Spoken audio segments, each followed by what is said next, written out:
Jo sóc molt fan dels castells i de les diades castelleres i per això la meva primera recomanació té a veure amb aquesta tradició. Encara amb la ressaca de Sant Magí, d'aquesta magnífica diada castellera,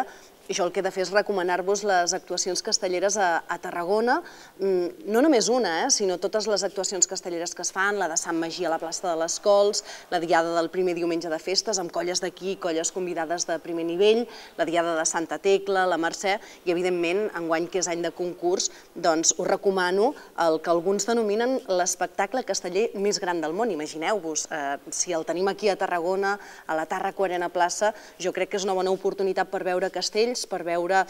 aquestes taques de color, aquestes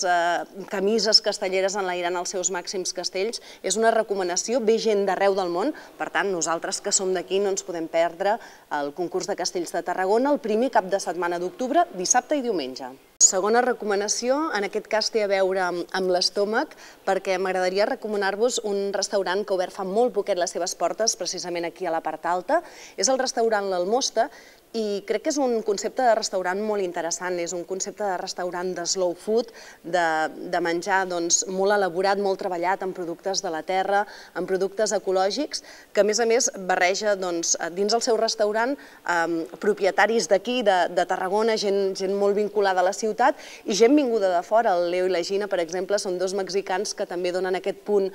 una mica exòtic als plats del restaurant L'Almosta i jo crec que l'hem d'entendre com una mica un representant de tots aquests petits comerços, tots aquests petits restaurants que hi ha amagats als carrers de la part alta i que realment fan molt agradable l'estada a Tarragona.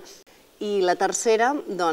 suposo que el fet de ser mare em dona aquest punt de preocupar-me per la cultura dels més petits. La meva recomanació és la Santa Tecla Petita. Estem en unes dates molt especials. Santa Tecla a Tarragona és una festa que arrelat amb molta força i jo crec que en bona part hi ha arrelat perquè des de ben petits la canalla puja estimant a la víbria, estimant a l'àliga, la mulassa i això s'aconsegueix amb unes festes que també tenen en compte els més petits. La Santa Tecla Petita